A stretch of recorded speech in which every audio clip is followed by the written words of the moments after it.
Hello there. I am so glad you're here tonight. I have got such a good show that it's one of my favorite people on the planet, one of my best friends ever, and he's pretty okay most of the time. He's pretty okay all the time. He is one of the founders of the Hollywood Ghost Hunters. He is an actor in 70 plus movies. Two of them, he was the title actor, which I guess would be the star. So he is a stuntman, just extraordinarily good at that. But he is a great ghost hunter. That I can vouch for. We have been all over the place. He has had me and Lori Dorsey join him at an investigation at the Winchester House out in California. We have been to Scotland, traveling the whole country twice. So I am so glad to introduce you to my friend, Rick McCallum. Hello. Hello. How are you? I'm doing good. I got Kat and Carl to talk to. I know, right? Yeah, it's a good day. It is a good day. And I'm glad that you're having good days. Lori is in chat, and so is Tracy Pignot. I probably said that wrong. I'm sorry, Tracy, if I did. But, we talk a lot. That's true. We basically have no secrets from each other. We have investigated together in all kinds of neat places, and you keep turning us on to new and even more interesting ones. And I appreciate that. Well, I like that. And I like having you guys with me because you guys know what you're doing. So, it's always nice to have good ghost hunters with you when you're looking for something. If I didn't know by now, Rick, I'd just have to hang it up. I've been doing it a hot minute.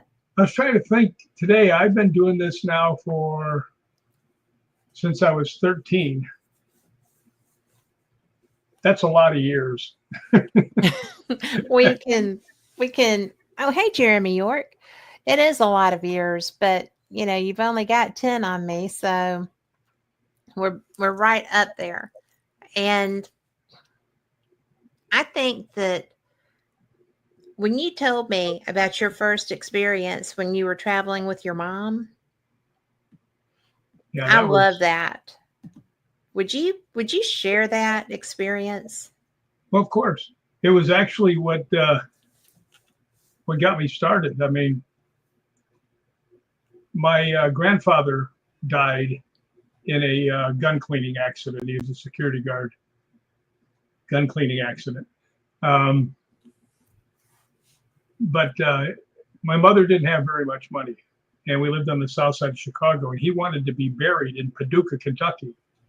And he didn't leave any money or anything, so we were pretty short changed on the deal. So, not that he didn't leave us any money, we just didn't have any money for the traveling and stuff. But we got on a train, and we went all the way to Paducah. When we got off, we got a huge surprise. My grandfather's name was Joe Kelly, and we thought he was 100% Irish. Well, there was a guy there named George Voholius that was waiting for us. And he says, "Yeah, I'm Joe's brother." We went, "What? How can you be brothers?" And he goes, "Well, he came across on the boat.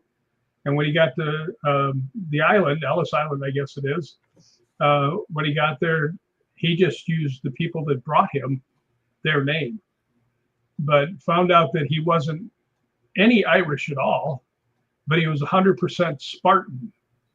Now, a lot of people don't realize that Sparta is a country. Yes. And you start telling people Sparta now, they think of the 300s. So, yes. But anyway, we dropped they came and got the casket and took it over to the funeral home. And we didn't have any place to stay. I mean, this happened like boom, boom, boom, one right after the other. So we get out, it's, 10 o'clock at night and not the best neighborhood in the world. And we start walking along and we see this one brownstone building, 2-story brownstone building with the typical horror movie thing, the neon light outside flickering, the one letter's missing in the hotel. So we go in there. My mother says, "Do you have any rooms?" He goes, "I've got one left." And she says, "Well, how much is it?" And it was like, "They give you money to stay at this place," but it was bad. But anyway, she says, "We'll take it." And he says, "Well, I have to tell you, it's haunted." Now, I wasn't that close to my grandfather. Hardly met him at all. I was like a kid at Disneyland. Yes, yes, yes, yes. So, well, I was 13. You know how we are. I do. I haven't changed much since then either. You have not. Haunted, let me in. But anyway, we got there, and it was the strangest room. It was like a rectangle sideways, the length sideways, and on both ends was rolling beds, right? And it was hardwood floor. Looked like a volleyball court.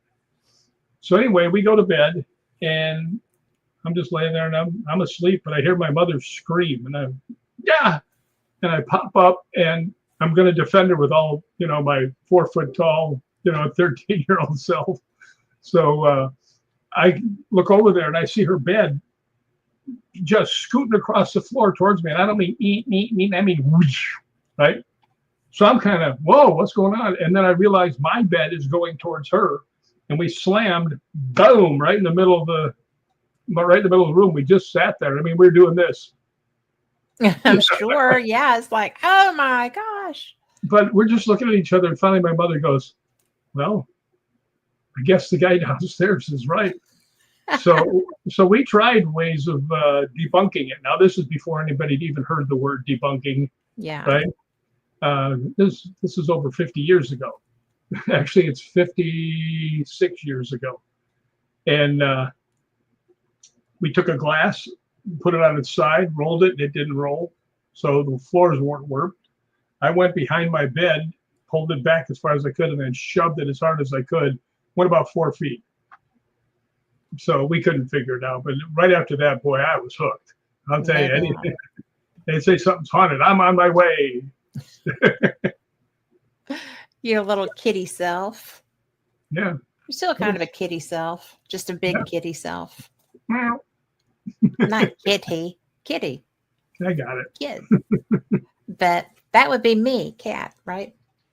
But when you told me that story for the first time, or that experience for the first time, I was blown away. I thought that was the coolest thing. And hello, Tom McNicholas. I hope you're doing great. He had surgery. So it's a couple of weeks out now, but it takes a while to heal. But I've been praying for you. But, it's, to me, I just had experiences. I didn't, nobody ever said that's haunted or, anything like that. So, but you started out gangbusters, as it were. I mean, that's huge. That's a huge experience. People who do this know how big of an experience that is, because you had off the chain stuff. Oh, you ain't heard nothing yet. Well, I mean, you know almost every story that I have, and there's some in there that I guarantee you everybody will think that I'm lying, just because it's so off the wall. But I'm old. I can't remember lying, so I have to tell the truth. So. Well, you tell the truth anyway, so. I do. I see a friend of mine. I see the Hobbit is in chat. Tracy Pinow. Yes. And she told me how to pronounce it, so I appreciate that. I got it wrong, but she was okay. She has this daughter. Here was a funny thing. Her daughter's like this tall, right? Right. And she says to me and Mikey, we were down in Tombstone, she goes, my daughter's a little shy. Do you think you guys could keep an eye on her and stuff like that? So she hung around with us. By the time we were leaving, she was like, woohoo! I mean, really came out of her shell. It was really cool. How old was your daughter? She was in high school, I think. Cool. But what she did to me was so funny. We were in the Tombstone cemetery, the OK Tombstone, whatever it was called. But it was where all the bad guys were buried. And I was watching out for her, me and Mikey. And it's dark. It's like 11, 12 at night. And I'm looking around and I don't see her anywhere, right? And she'd just been there a minute before, right? And I'm looking around. All that I see in front of me is this small bush, right? Is this the bush girl? Yeah. And I went, Sky, where are you? And she goes, boing, stands up and goes, yikes. Like a little spy. That's so funny. But first time because you've told me that before. And your reaction to that was so cool because she got you. She's 21. But she got you. Is she? Yeah. Well, when she jumped up. Yeah, she scared the hell out of me. In the cemetery and things are popping up out of the ground. No. It's not the cemetery you want to be in. Yeah. Actually, there was a place we all were down where all the bad guys from the OK Corral are at, right? They're all buried. And everybody was asking questions. And finally, I just said, are any of you sorry you listened to Ike Clanton? One guy went, yes. Yeah, he would be under them rocks if you wouldn't have listened to him. There's that. Yeah, it's one of the places I really like.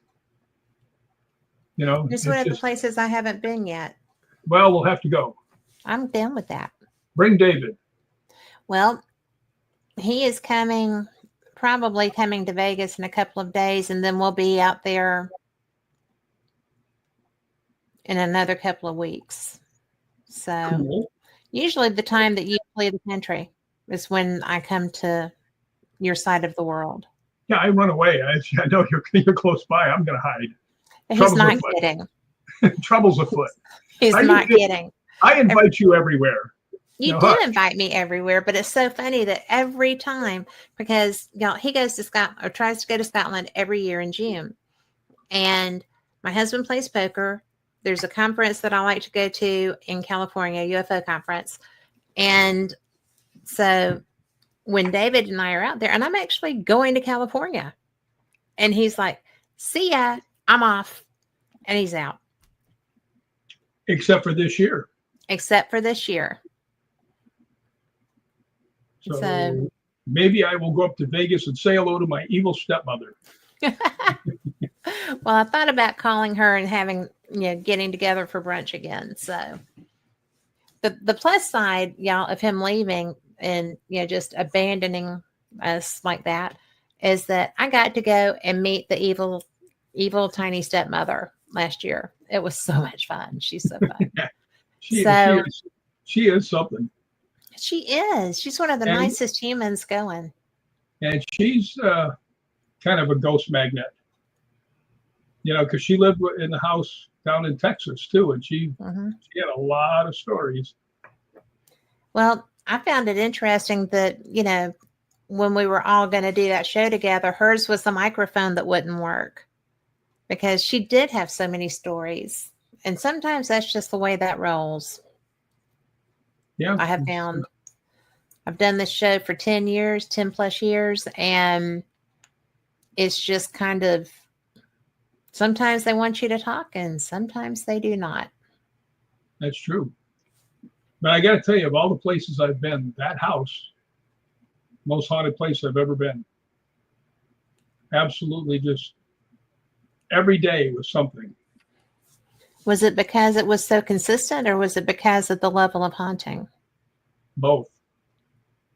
I mean, even Vandy tells a story all the time because there were 3 people that were hung on our property, and they were like people back from Bonnie and Clyde days, but they weren't with Bonnie and Clyde. Everybody that retells a story, and then Bonnie and Clyde's people, I said, no, that was just during that time period.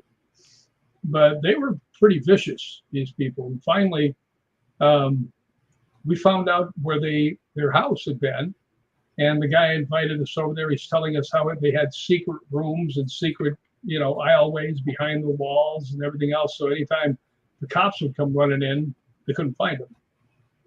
Okay. But they made a mistake of coming back when the townspeople were waiting for them. And the townspeople went running after them, and they went running up the street and around the hill. Now, this is long before all this development was there. and they caught him up by our property and hung him. So we think it's those three because it's right on the same property.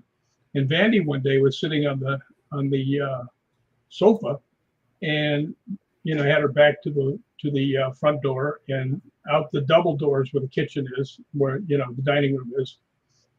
She saw three shapes, transparent but very clear, walk from right behind her, right past her, and right out those two doors. So that was pretty cool. That's pretty cool. Hi, April. That just trips me out because I know some of the experiences that you had in that house. And yeah, I mean, I can't even imagine. I've lived in a house that was haunted, but it wasn't that level of haunted. Yours was malevolent. Well, what was really strange is that my dad had a lot of friends who would come over and stay. And in the morning, we'd be having breakfast. We made a point of not saying anything about the house being haunted. And in the morning, we'd be having breakfast, and they'd look over at us, and it was always the same. About the house. You mean it's haunted? And they go, yes. We said, yeah, we know. Trust us, right? But they'd be stumbling over everything, trying not to say it was haunted. But everybody that stayed there just said, oh boy, this is bizarre. Mine started from the first day I was there. What happened? My dad and a friend of mine had come with me from Chicago. I drove down. And my dad, one of his workers was there at the house, and they'd been drinking because it was his birthday. And evidently, every day was my dad's birthday. But anyway, he says, well, I have to take Wally back. Nice name, huh? I take Wally back to the bar so he can get his car. And I'm like, really? You guys been drinking all this time? You're going to give him, drive back to his car? That's kind of stupid. But then again, I thought about, well, he's driving him there. But anyway, I said, where am I supposed to sleep? And he told me this one room. And I went in there. It looked like a lady's bedroom because it had the canopy with the little doily, whatever it is, lace around the top. And all the doilies are lace too. Yeah. But right in front of me was a big window. And I could see the moonlight coming in, and I could see outside a little bit. And I went to lay down, just put my head back, and I heard, I'm like, what was that? Right? Lay back down, and it does it again louder. Like, does he have a dog? Because I thought maybe the dog was under the bed. And so I get up and I look, and I open up the closet, which is right here. Nothing. Lay back down. I'm like, all right, now I'm getting a little nervous, right? And I look up, and right up there was the air conditioning duct. And I thought, oh, it's just shutting off. And I went, they don't shut off 3 times, right? They shut off, and that's that. But I'm sitting up, and I'm looking out the window to see if there's anybody walking around outside. And right here, you can't explain it unless you have somebody do it to you.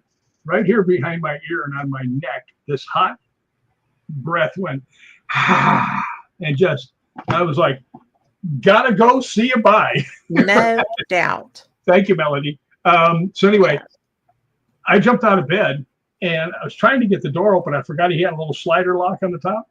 And I just went snap, and the door frame busted out. And I went outside, and I'm standing on the front lawn. And my dad lived in a cul-de-sac. And they came driving back in about 5 minutes. And my dad gets out, and he's going, I said, what? He goes, gotcha, didn't he? I said, what do you mean? He goes, ah. And I said, you know about that? And he goes, he does it to everybody. So could have told me that before I went in there. He wanted the glory and the fun. But I will tell you the one thing that was fantastic. I had a dog there who was about 180-pound Great Dane. And that dog loved me because I saved him from, the firing squad. And I was sitting there watching TV. Everybody else was gone. I was sitting cross-legged on the floor. And I'm watching TV, and Tubby's in front of me. He's not Tubby at all. He looks like the Cal-Can dog, gorgeous dog, right? And he's laying on the floor, totally asleep. And then all of a sudden, he jerks up and he looks right at me, right? And then he goes, that real deep growl, and his ears went down, and his eyes got slanted. He's showing me his teeth, and I'm like, oh boy, I'm gonna have to punch it out with this thing, right? It's gonna eat me, right? And I'm going, Tubby, it's me, Tubby, right? And he's going, he's glaring, looking at me, and I'm like, Tubby, right? And I just looked at him enough to see that he wasn't looking at me. He was looking over my shoulder. And I figured there's a burglar in the house. And I went, get him, Tubby. And he went, I mean, he was gone, right? And I jumped up because I figured he saw something. And I was going to go help him. And I jumped up, and I swear to God, this is what I saw. He's probably 10 feet past me, starting to go in the hallway. And he's jumping on his back foot, his feet, and his hands were up front, and he was throwing his like fists. He was clawing away at the air, and he was biting, right? He's I mean, he was going crazy. And then he came down, he landed on all fours, and he was facing away from me.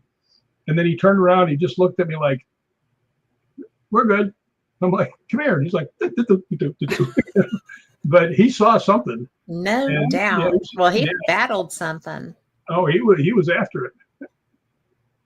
Holy Thankfully. crap. Well, I'm glad it wasn't you, because that would have been a fight. Well, I had one with the Doberman that was about 130 pounds one time. Had to knock his lights out because he was biting the shit out of me. That would do it. Yeah. You know how much I like dogs. I do. But when they're trying to eat you, you have to defend yourself. You have to take things into your own hands, as it were. But yeah, I actually told Mikey Thompson, and another girl. Huh? No, go ahead. No, I told him about that house, and I told him the address. And Mikey went over and took pictures of the house, and I said, "What do you think?" He goes, "You can feel it." And I said, "Yeah, it was practically insane how much it was." I got one more good one for the house. The house was set up like an H, and was my dad's office, my room, the living room and dining room, my dad's room, and then the garage over here. So it was like an H. And it was like 2:30 in the morning, and I hear boom, boom, boom. And then we got a big heavy bag and a speed bag in the garage. And I figured Cash is out there hitting it right next to the old man's room. I'm like, the old man's going to kill him, right? So I get out the door, and Cash is walking towards me. He goes, I think there's somebody in the garage. So we start walking down there, and my dad pops out. He's got a gun. Vandy pops out, and he goes, you go over there, get the dog, and come in this way, and we'll go this way. So I get Tubby. As soon as I open the door, he runs up to me. That dog was like a shadow. Anywhere I went, he was like right there. Right? Yeah. I loved it. But we go in, and I guess I could show you. This looks somewhat like a heavy bag. And it's going like somebody just been hitting it. And I can't remember. Somebody said, is there somebody in here with us? And it went thunk, thunk, thunk. You could see it stop in the middle where it was getting hit, going and backwards. It was the weirdest damn thing, right? So finally, so you could see the movement from the hit. You could hear it. You could see the bag moving. And what was weird is when the bag came back and you'd hear the boom, it was in the middle. It wasn't just swinging back and forth, It was boom, and getting hit. And it stopped. We said, all right, let's go. Let's get out of here. And as we walked by, right by the door, there was a speed bag up. And I was the last one going by. And just as I went by, the speed bag went from somebody hitting it right behind my head. And we all stopped and looked at each other, and they went. My dad leans over to me and he says, let the dog inside the house. And he walked back into the bedroom. But yeah, there was stuff like that that's so hard to comprehend that you think somebody's lying. Well, I know you well enough to know that you're not, right? And your reputation actually is stellar. So anybody listening that knows you is going to know that you're not. But, is to me, that situation is more of, I don't get scared if I'm in a haunted location. I've had experiences that gave me pause. I personally have been with you when you got conked on the head and shot in the stomach. So That's, yeah, the shot in the stomach, the clunk on the head. I would go back to the Writers Museum because I don't think that was an intentional damaging me thing. I think it was because I had walked out of the room where this person's information was, and he wanted to let me know that this was the thing. Because when, should I tell people what we're talking about? Or, but, why not? well, the conch on the head was the most strange thing because it was so unexpected. We were in a beautiful, beautiful museum. It's the Writers Museum. And it was 3 stories with a basement. It was historic, just absolutely breathtaking. And to be able to go in and investigate was so cool. And I really appreciate that happening. And we had gone through, we were up on the top floor, and there were, the tables with the glass tops on them that have the memorabilia and stuff in them. And I had gone into this one room over, there's a, like, here it is. This is the hallway. Here's the room I was in. Here's the room that we were going into. And it was so bizarre because I was just looking and reading, and because I like that. And so everybody else was in the other room. So I went over and was in there, and I had my back to the door, to the little, middle area. And while Jay Craig was talking, all of a sudden, I just felt like somebody hit me in the back of the head with a golf club or something. And Lori was standing across from the room from me, and I must have looked funny because she was like, "What is wrong?" And I'm like, "I don't really know." So I'm like, I actually put my hand back there to see if I was bleeding because that's how real it was. And there was no blood on my hand. And I'm like, I don't even know what just happened to me. So Kat was, the other Kat, who was our guide, was talking, and Jay Craig is looking at me now too. And I must have gone pale. And she just kind of looked at me too. And I was like, I have to ask, did anyone here die from a head injury? I mean, it's all I could figure, right?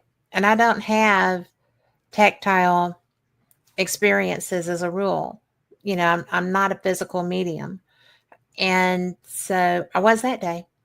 And Kat said, well, yeah, there was a man, and his paperwork is in the room you just came out of, but he was a guest here. And as he was leaving, he slipped and struck his head on the stone stairs. They brought him back in, got the doctor, and they covered all of his bills and covered his burial because he died from the head strike eventually.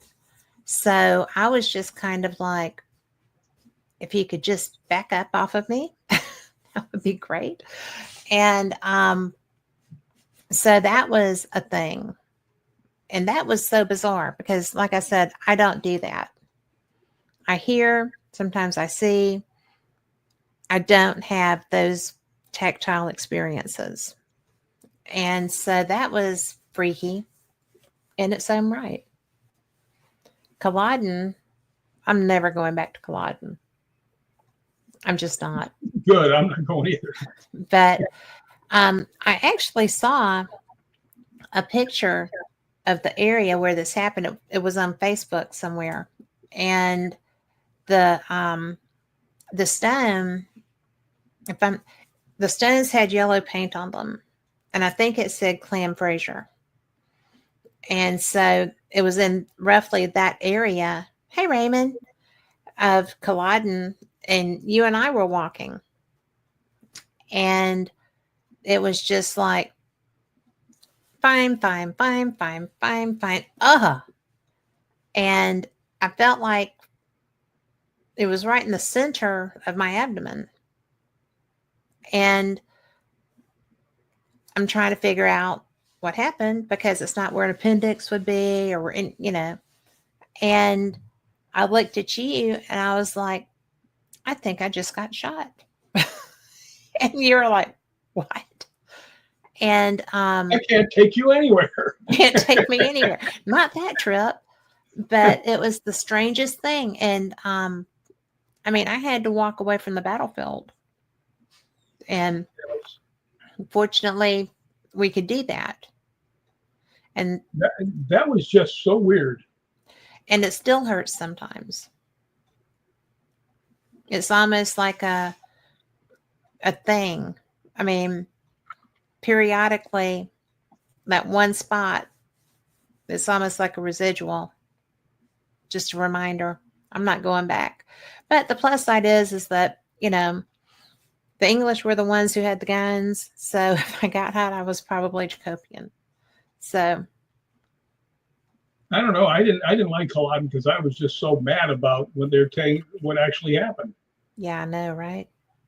Yeah, like who runs across boggy fields towards people that have rifles already trained on them? And it's like 700 yards they have to cover. Yeah. And they didn't make it. It was 1,453 Scots who died and 450 English. A little disproportionate. They probably got shot by the guys behind them. Probably. The English. But yeah, that was. But that was the strangest thing. Those were the two strangest things that have ever happened to me in a paranormal fashion. I mean, there's always experiences. I had a weird thing at the old potting jail, but it wasn't damaging me. It was just around me. Right. And that was, I pissed off the spirits and didn't really mean to piss them off or irritate them. And now I have a great response, a great relationship with the spirits in that jail. It's a wonderful place to go. I would go any day. I spend the night there when I can. It's been way too long since I've been there. And Shelley Robertson, I love you. But it's just, but they like me. They don't want to shoot me or hit me and stuff. Well, I have to tell them a story about what happened to all three of us when you weren't there. Oh, I know. I couldn't believe it. Old Paulding jelly. Old Paulding jail. I'm hungry. Well, you got a while to wait, dude. I know. But that whole thing, I mean, Lori was telling me about how connected Kat was. And I said, well, let's call her on the phone, see if she can chat to the ghosts. And dangest thing I ever saw, they would answer, because I had the K2 in my hand, and she would, she would say a question to them, and they would go, blah, blah, blah, blah, blah. I'm like, Kat can hunt ghosts by phone. What's going on here? I've never seen anything like that. Well, in all fairness, it was a phone and a K2 meter. But the fact that they do it in response was what got me. Because y'all have to understand, when I got them mad, it took a hot minute because I got mad too. So Shelley has a portal device. So we went in the kitchen and we started having a conversation. And it was a good conversation with the spirits because they were coming through. They were coming through appropriately, the right responses and stuff. And I was like, do you think I'm here for my help? I'm trying to help promote this jail. I'm trying to do this and I'm trying to do that. I have a 9-hour drive tomorrow. Do you think I'm up here for my health? Da, da, da, da, da. So I was a little upset. So the guy comes across the portal and says, really? And I'm like, yes. What do you think? So they were so funny because the next morning, and I had to take a shower there and everything. I mean, I was sleeping there that night. I did not want to have bad blood between us, as it were. So, and I've told people this before, so if you've heard it, I'm sorry. But when I was leaving the next morning, Shelly had to get up and let me out, and it was like way early for her. But I was in the car, and I have Sirius, and I listen to, I like, No Shoes Radio. So the song Ghost in This House bumped the song I was listening to. I was listening to a Kenny Chesney song. And Ghost in This House started playing. Have I ever told you that? No. Yeah. You've been holding out on me. Well, but it was so funny because I was like, really, guys? Really? I'm going to miss you too. I'll see you when I come back. And so, because we went through, and I mean, they put forth effort to resolve that situation, I felt like too. So none of us were mad anymore, right? And so I did, however, hang my crucifix on the door, the bathroom, when I was taking my shower, because I'm like, no peep shows. But it was really interesting because Sirius doesn't skip. That doesn't happen. I have had Sirius for ever and ever and ever and ever, and that does not happen. So I've always felt very welcome there. I still, when I possibly can, spend the night there.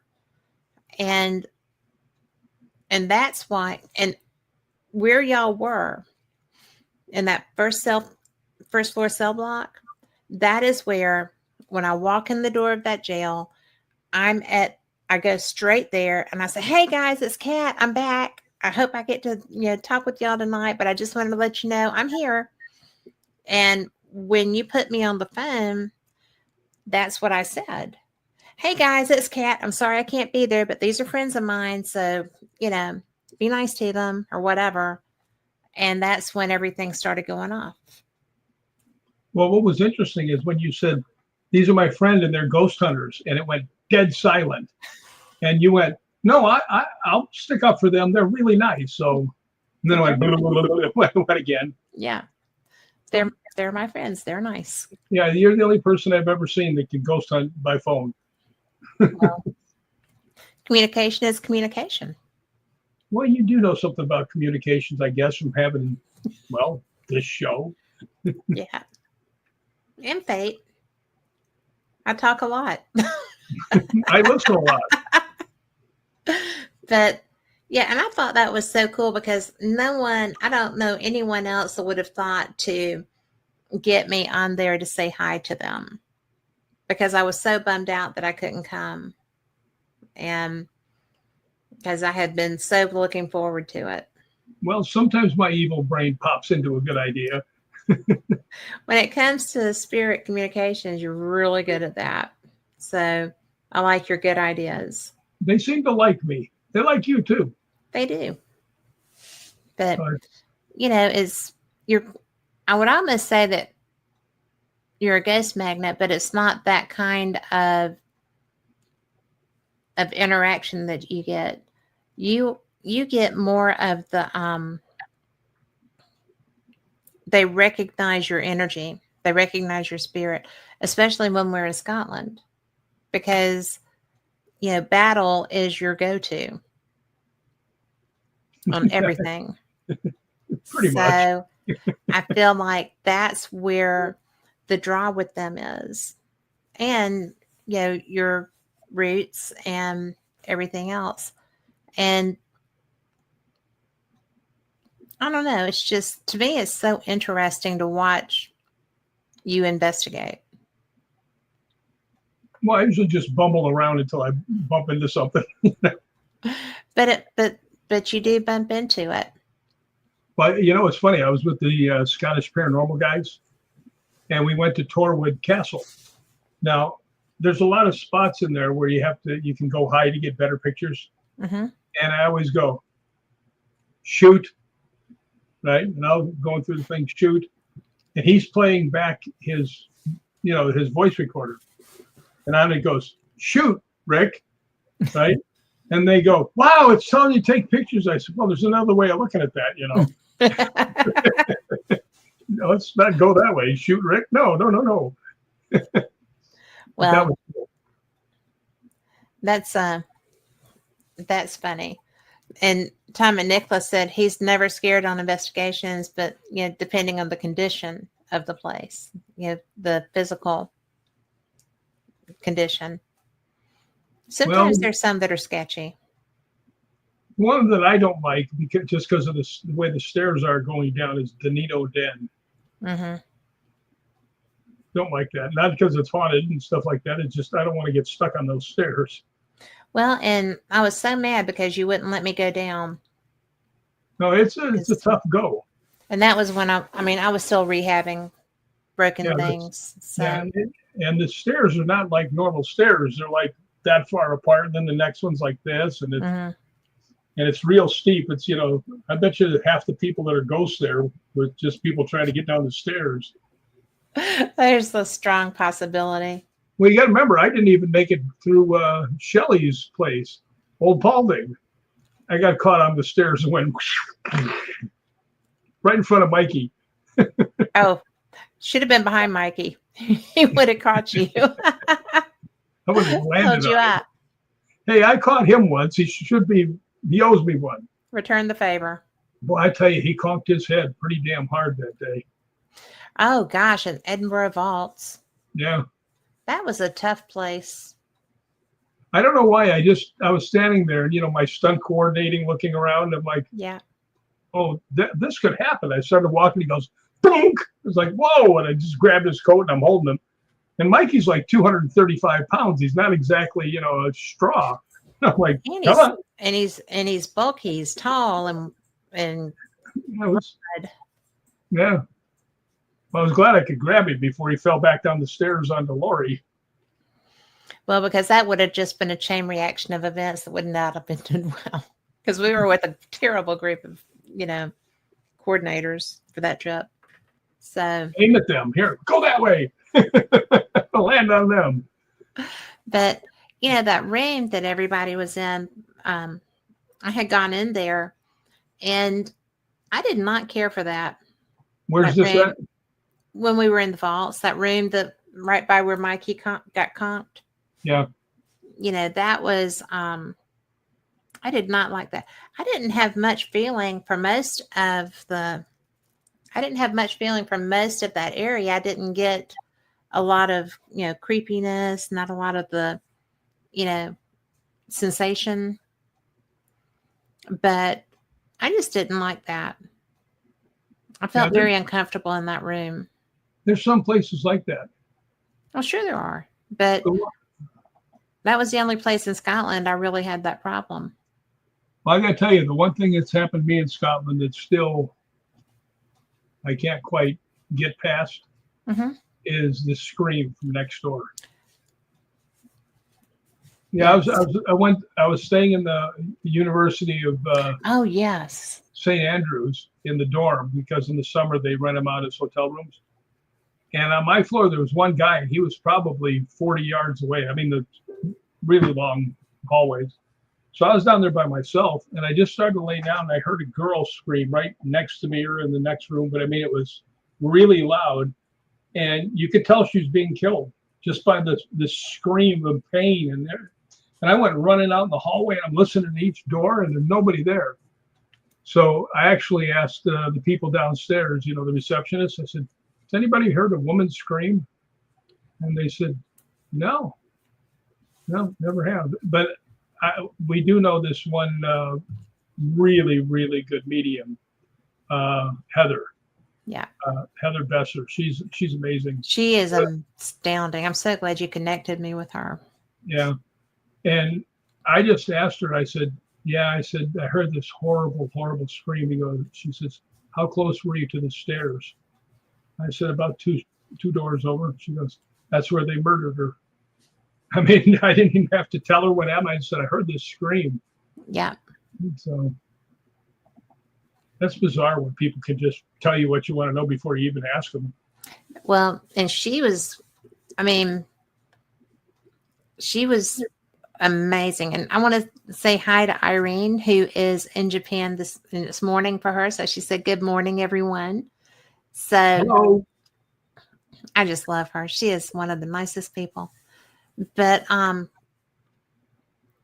when we were staying in the dorms last summer, and I could get a feel for, what you were talking about, that had to be so weird. Especially to have been traveling alone and heard that, and I know that your immediate reaction would have been battle, let's save her, Yeah, and there wasn't anyone to save. yeah, it was bizarre. Still gets me though, because I couldn't save somebody that was being. But then again, I realized that it had happened quite a long time ago. Yeah. But man, that one shook me. I got to tell you. You don't get shook much either. No, but this one did, because it was, in your mind's eye what is going on. Yeah. So, but I still go there. Well, we stayed on the same floor. Yeah. Well, that's the best floor to stay on, because I make sure you guys look out and see the golf course and the beach and everything else from up there. The beach where they filmed Chariots of Fire. That's right. They filmed that we ran on. Well, they filmed some other stuff there too. Well, none of that matters. That don't count except for Chariots of Fire. But you got to put your feet in the water there. I did. And y'all, he thinks I'm crazy, because when I get to water I haven't been in, I take my shoes off and I put my feet in. And so he was like, "Does David know you're doing this?" Because he and my husband are friends, and David trusts Rick to make sure that I don't do something boneheaded. So full-time job. It is a full-time job. Now you see why David lets me go places with you, so he can rest, right? But I'm just kidding. I love my husband to death. He loves me, and I'm so fortunate and so glad. But it is funny, because then we got to Loch Ness, and that water was so flippin' cold, and I did it anyway, because Loch Ness. Yeah. When I was there before with Liam Shan from Taps, we were standing there, and I looked out and I saw these 3 black bumps moving. Mm-hmm. And I said, "Do you see that?" He goes, "Yeah." He says, "Out here, it's probably otters, which they have in the water." So I'm watching, and they're going, then they go underneath. We're standing there, and a couple minutes later, 3 guys in black wetsuits pop up out of the water right in front of us. So it was their heads popping out. Well, they had those balloons where the divers had gone down. So I found that interesting, because I was looking at a live feed. Lori and I were looking at a live feed one morning, and there were tons of those little balloons. They dive there all the time. Well, a lot of people don't realize how big Loch Ness is. Mm-hmm. And I've heard this. I don't know if this is the right number, but it's like 26 miles long. I mean, it's something. That would, well, that pass was a pretty good way. Yeah. Because it looked small, and I know how big those mountains were that it went through. Yeah, I just heard it on some show the other day. And the other place that we stayed is actually the biggest loch, area-wise. It was Loch Lomond, or Lomond, how do you say it? Lomond. That's the one that we stayed on. Yeah, that's even bigger than Loch Ness. It didn't. Well, I guess that's true. It has tides. Yeah. So we're up on it. We're catching up on our lochs, Missy. All right, lad. It's a good thing. But yeah, I love going to Scotland, because we got to see some pretty good stuff when we were there last time. Oh my gosh, we got to go to Bannockburn House, which you can't go to anymore, or that's not doing tours. Menzies. Yeah, So, here's what's wrong with the Scottish people, who I love to death, is they told us you got to go to this castle, Castle Mengus. And I'm asking everybody. They said, do you mean Castle Menzies? And I went, I think so, right? And he goes, yeah, yeah. the Scots call it Mengus. I said, it's Zies and it's Mengus. Huh. Okay. Ooh, Irene has a good question. You feel like a question? Yeah. What is it? She said she's in Japan, right? So they Uh-huh. have an Issy and Nessie there. But would it have affected their DNA after the atomic bomb? Do they still see them, Irene? Are they still spotted here and there?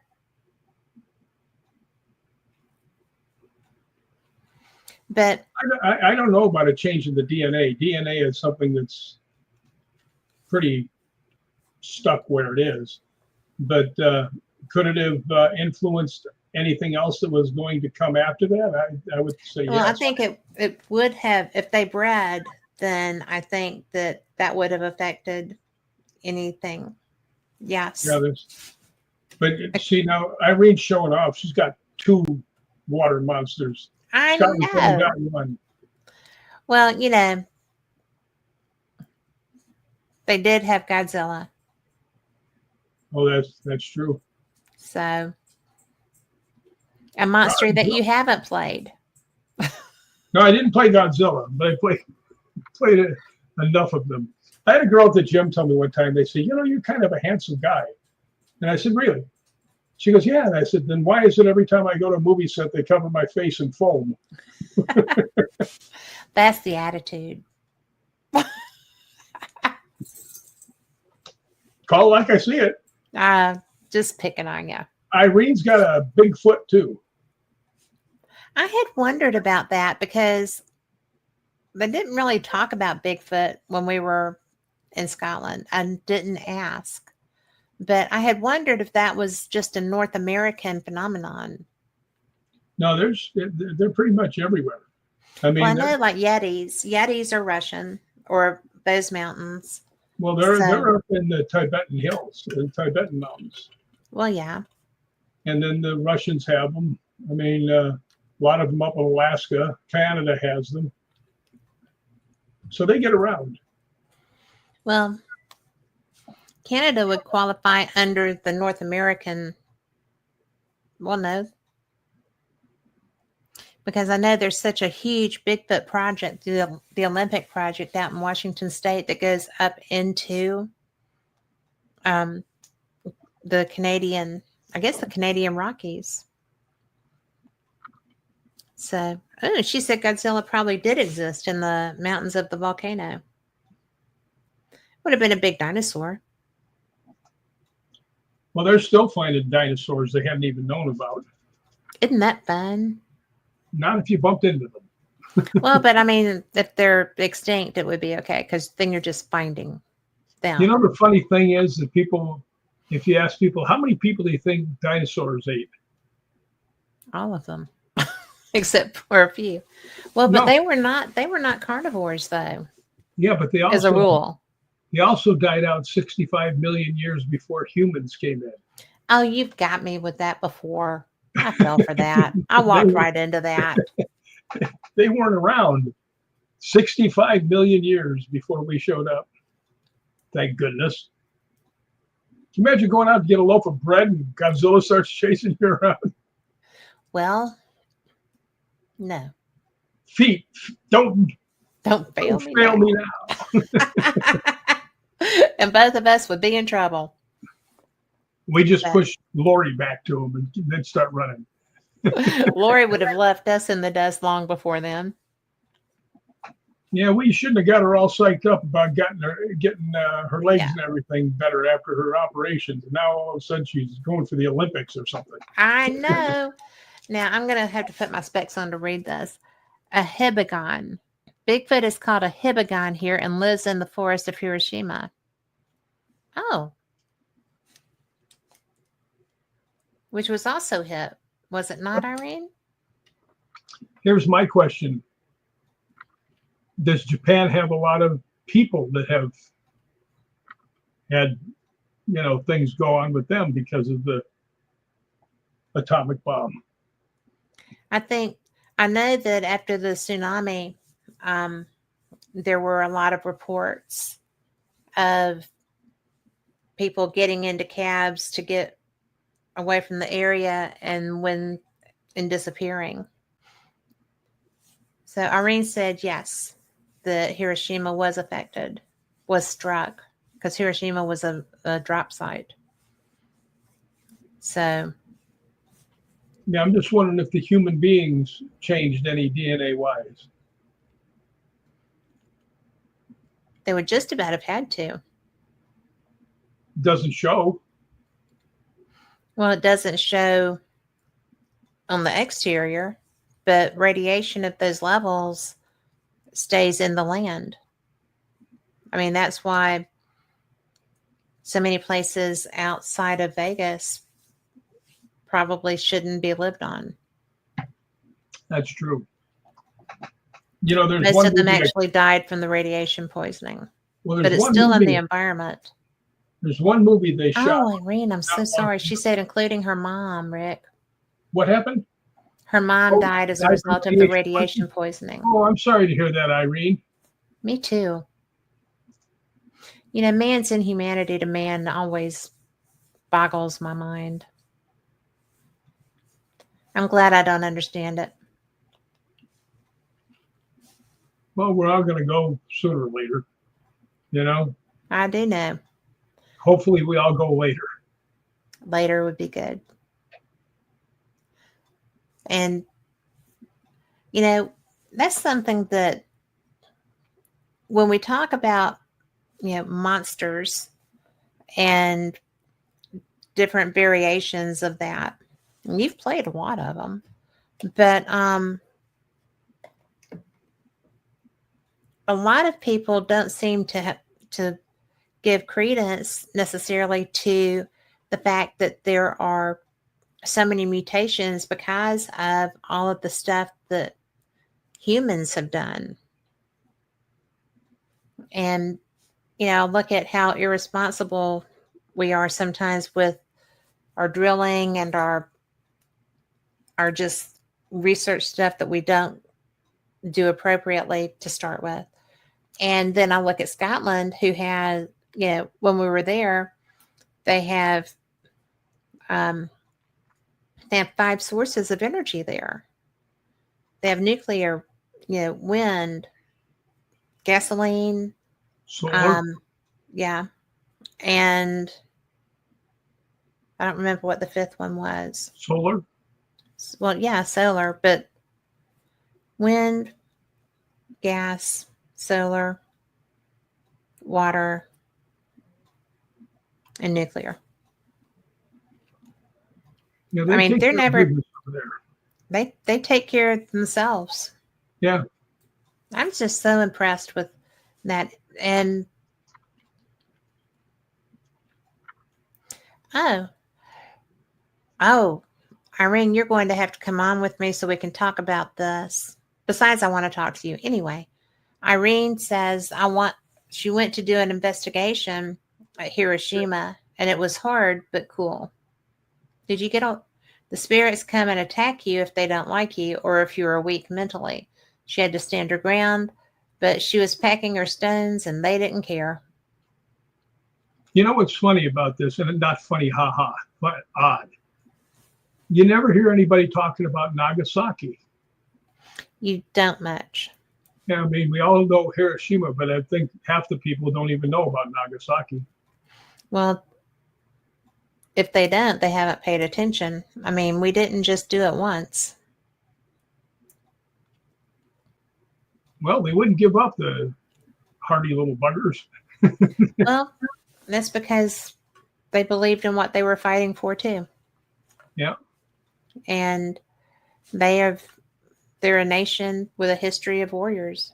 She said that she went there too and she got physically sick at Nagasaki. Yeah, you know, the vibrations you must get from the ghosts that are around those places have got to be overwhelming. Well, like she said, the spirits came and attacked. I would probably attack also, Yeah, I'd be a little PO'd if somebody dropped a nuke on top of me. without a doubt. And so, Irene, did you take Shungite? Do you use Shungite also? We'll give her a chance to answer that. But I'm just curious because a lot of stones work in a lot of different ways. I've just always found that Shungite is one that handles just about everything. And I actually bought this when we were in Arkansas recently because I also have a Shungite pyramid that I keep on my desk here because I really believe in the power of this particular stone. And it is just for protection. Also because it likes me. So I have had stones that burned my hand. Red jasper is not for me. But you know, I still have a scar on my finger from being burned by a freaking stone. So things happen.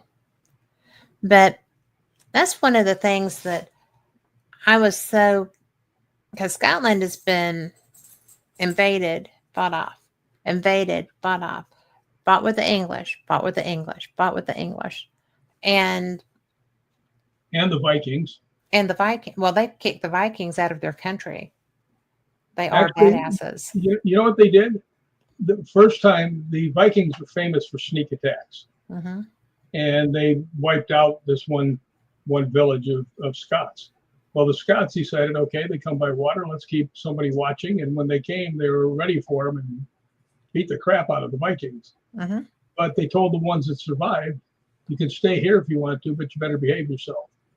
Yeah. So a bunch of them stayed. And that's why there's a bunch of people of Viking and Scot blood. A lot of Who would people be don't know total that. badasses. Yeah.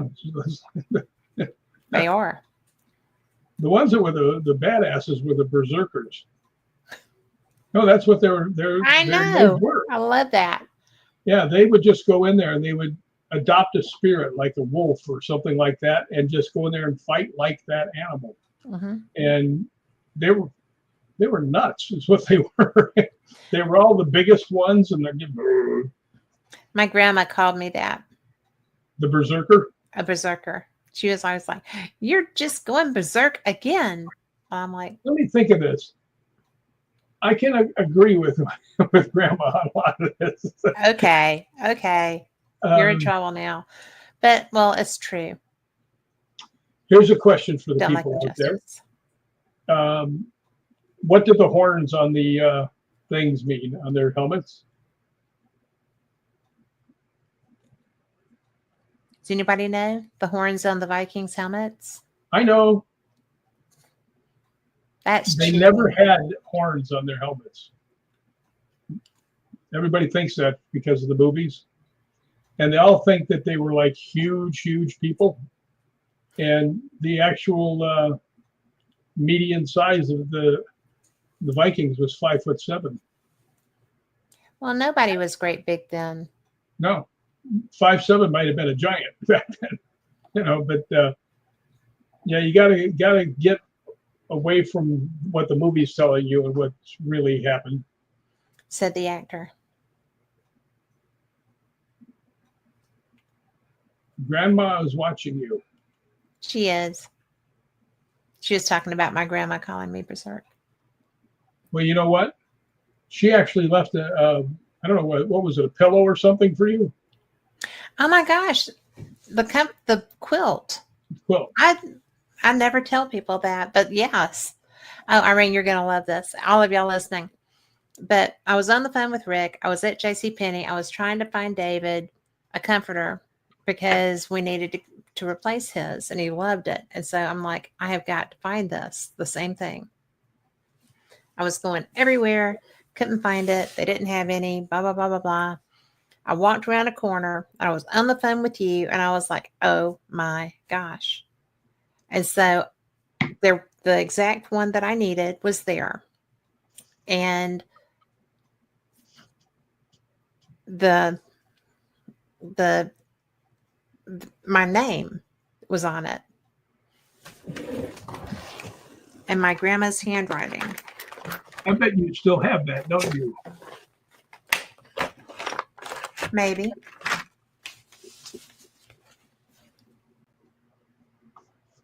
Oh, there it goes. Can you see it? Yeah. Yeah. No. And so that's that. I was on the phone with him, and I'm like, "Oh my God, this has my name on it," because that's what she called me, was Kathy. And so I went up to the desk, and I'm like, "Are y'all holding this for anyone, because it has a name on it?" And they looked confused, and they were looking at each other, and they're like, "No, we're not. We don't know why that has a name on it." And I was like, "Thank you so much. I appreciate this. You have no idea how hard I was trying to find this. And now I can't get this closed again." Oh, well, that would be the reason why. Okay. But yeah, so got me a little bit. But that, I was so blown away. And it is still in there on the bed, being used and loved very much. So, but yeah. Ta-da. Ta-da! I'm glad you brought that up, because I never tell anybody about that, because Well, it was I was on the phone. You were like, "Oh my God, just that's my grandmother's handwriting. It's my name, what she used to call me, and it's in a quilt that I wanted." I'm like, the exact one, even the I same name. was thinking to myself, I wonder what the chances are for not buying that quilt. What's less than 0? Yeah, that was absolutely. Oh, thank you, Irene. Irene says she's standing behind me. This Thank girl you. we were talking about earlier, Heather Besser, first time I talked to her, she gave me a reading. She was telling me all this stuff, and she says, "And your mom wants you to know that she watches you all the time." And I went, "All the time?"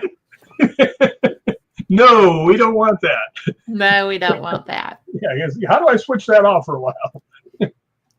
Well, it is really nice when spirit reaches out to us. Well, And I have had twice. You read my books. You know what I'm talking about. Twice I've had my dad. you wrote books? You wrote the foreword, yet. Yes. Yeah, I wish I was as good as you said I was in the foreword. You are. I try to live up to that, but boy, it was high standards. And then Jay Blumke had to go pile on the second book. That was a great forward. Yeah, it was. Yours was too. Thanks. That's what I said. If I just put the two forwards together, then I don't have to write anything else. So that was cool. But I tell you, people get the wrong idea about ghost hunting, right? And I think here's where I get to be pissed off a little bit. I see all these people that, like, they came out and they started banging around for 1 year, and now they're all doing these things trying to make themselves TV stars. Yeah, I mean, I don't get that. I think myself, you, Scottish Paranormal, although they are on TV now, but they didn't set out to do that. I do know. They're not about ego. Yeah, but they're awfully good at what they do. They are awfully good at what they do. I feel so fortunate to have, I'm fortunate to have you for my friend, because that was an immediate connection. And I'm glad, because when you get those, then you know. And as for the tea and cookies, yes. And that would be, she was more leaving the coffee pot on the stove all day. And because my grandpa would turn it back. It would put hair on your chest if you were to fall into that trap. But my grandma was very proper most of the time. And she is who would, tea and cookies was a definite thing. And Rick can tell you that one of my priorities when I got to Scotland was to have high tea. And I love doing stuff like that. And you had it right next to Roslyn Chapel. I did have it right next to Roslyn Chapel. And I, however, did not attend because I am a man and I do manly things. Whatevs. But, well, you eat, Yes. and it was good food, except for the haggis balls, and we gave all of those to Julie because she liked them. And Irene, I agree with you on the money. She says, I can't stand people asking for money to help people. She doesn't charge a penny for her work. If you're supposed to help people, you should do it and not charge money for it. I agree. But I will say that if there are expenses involved in getting to where you can help them, I don't consider it outside the boundaries to expect them to help you do that. If you're coming to use your gifts and your skill sets to help, I don't think you should have to give things up to be able to do that. I think you should do it when you have enough money to do it. Yeah. And I'm still trying to figure out why everybody should be donating $19 to everything they have on there. What do you mean? Shriners, St. Jude Hospital, Wounded Warrior, the tunnels, they all say $19 $19 a month. Yeah. Well, I think it's because they feel like people can afford that. It's not an intimidating number. It's scarier to me than 20 is. Why? Just 19. It sounds like there's a lot of stuff going on there. 20. No, okay, here you go. So you're so funny. Well, that really is funny. But it's $19.99. Yeah, make or it $19. $19. It is $19. 67 cents a day. I see all these commercials. Bless them. I hope they get the money they need too. I want people to start buying my books some more so I can give more money to St. Jude. That's true, because all of your profit goes to St. Jude. That's true. And donating is allowed, but not charging. Well, yeah. I mean, I wouldn't charge hundreds of dollars for anything anyway. But I don't charge anybody anything because I don't tell people I can do anything. I just do it. Yeah, I'm like, I don't know. Yeah. I got to ask a question. I want to put this one out there. Somebody asked me, they said, you seem to get a lot of attention comes to you when you're ghost hunting. And I said, that's true, right? It is true. I said, but you know what? I look at it the same way as if you found a puppy in your backyard, right? How would you get him, to play with you or come to you or anything else? You wouldn't chase him. You'd run like hell, right? Yeah. But if you said nice, soft voice and started talking to him, got down to his level, he'd come to you. And I think it's the same with the spirits. If you go there, I'm convinced spirits can read energy. And if they look and see which color energy you're giving off, they go, oh, let's go there. So, although I did learn a lesson, do not sit on a gravestone. Well, it wasn't even a gravestone. It was the encasement thing. Yeah. Because you wouldn't have sat on the stone. No. It was more of a tomb. Yeah, that's one of the most amazing things I've ever That had. was a quick and adamant response. I'd walked through this thing in Inverness, Scotland, this cemetery, graveyard, whatever they want to call it. And Kat was there, Lori was there, Mikey and Julie and Liam Shan from TAPS and his whole group. We're all going through there, and I'm not getting any reactions, any feelings, nothing. But all I know is that I've walked 9 miles that day, according to Lori, who has a little counter.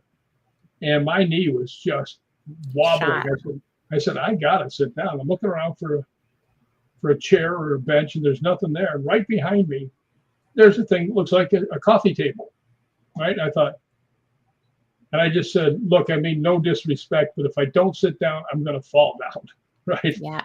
So I sat down, and instantly, there was a girl that was with me. The K2 went all 5 lights. Hadn't gone off the whole night at all, right? So I said, are you mad because I'm sitting on your tombstone? Right? And it went, boom, 5 lights again.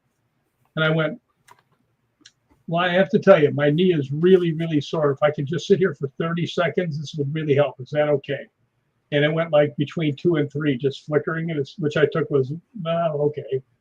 And then right after about 30 seconds or so, bam, 5 lights again. And this girl, it's her first ghost hunt. And she's watching, right? And I said, if you do it right now, I'll get up. Bam, 5 lights again. And she goes, what are you going to do? I said, getting up. Get up. I'm not staying here. I want to go back there, and I just want to put my hand on it and say, hey, do you remember me? I'm the bonehead that sat on your tomb. Yeah, I think he'll remember you, Rick. He might hit me with some sort of zap. Well, if he didn't zap you when you were sitting on his tomb, I think you'll be okay. So I got to tell you, though, that was the wildest trip I've ever had to Scotland with what happened with the Laird. Oh, you've got to share that. Well, I think you should share it because you wrote the thing for Fate magazine. We wrote the thing for Fate magazine. Yeah, but you had a better look at it because I would have my back to a lot of that stuff. Well, Irene said next time bring some cookies or chocolate and leave them for him. Better yet, bring them and leave them for me. She meant the man. Oh. The man. Okay. Like a peaceable thing. But so Rick, did you get your butt kicked? Talking about the man's what man? Oh, that. If he could have got out of there, I would have. He was not happy. He was really insulted. And I didn't mean it that way at all, because I said right off the bat, I said, I mean no disrespect, but I have to sit down. Yeah. So that was something. But this other story, I'll give the priest story, and Kat can tell you what she saw. First time I went to Balgony Castle, which is my favorite place in Scotland. There was a man there named Raymond, who was the laird of in other words, the landowner and the head of the house and everything else. And for some reason, he took an instant liking to me. And we were just standing there talking about stuff. And I was really interested into the Knights Templar, and I still am. And he had all this Knights Templar stuff, the flags, the swords and the spears everywhere. And I mean, they had, if you ever went up to the big meeting room, there's flags all the way down the way. Looks like the White House inside with all the flags. But we were talking, and he's telling me all this neat stuff. And I had just fallen the week before in a forest and just really tore up my leg to the point that I was using a cane to get around. And he looks at me and he goes, can you get up 3 flights of stairs with that leg? I said, you got a handrail? He goes, yeah. I said, yeah, I can. He goes, come on, I'm going to show you my private residence. So we're going up the stairs, and I think it was Gregor, and just leaned over and said, he's never taken us up there. And they're like the in-house ghost hunting group, right? And his friends. Go up there, and it's amazing. It's exactly what you think. Red leather chairs, the giant granite fireplace. But he had done something. He was a fabulous artisan in everything: leatherworking, woodworking, painting. And matter of fact, he carved the doors. I think oh my gosh, they're brilliant. Like 42 doors that he carved for the castle. But I'm looking up there, and in the ceiling, and things are like 2 by 3. They're really big. Is the 31 crests of the former lairds, their family crests, all in the ceiling. And I was like, wow, this is amazing. But when we were leaving, he calls me over and he goes, Rick, come here. So I go over and and he goes, can you keep a secret? Said, yeah, I think so. And he goes, I know you like the Knights Templar. And I said, yeah. And he goes, there's, I'll probably get the number wrong. There's 277 living Knights Templar in the United States. Well, goodness gracious, where do you come up with this information? Right? I said, how'd you know that? And he goes, because I'm in charge of them. Now I'm like, what? So anyway, when we went back, it'd been a couple of years because of the COVID and all that stuff. And he was on his deathbed, just to be honest. He was having a bed next to, his little apartment downstairs. And he was talking to me. I didn't know if he would remember me because, he was in his mid 80s by that time and pretty sick, but his brain worked 100%. And he's talking to Jay and Mikey and, them people. He looks up and he sees me and he puts his hand up and grabs my hand. And he pulls me down. He whispered something in my ear, and I went, "I gotta go outside. It's really dusty here." And I walk out, and they're all like, "You ain't fooling with anybody, buddy." Right? Yeah. But he calls me back later on. We went back a week later because they were having a celebrity ghost hunt with the guy from America.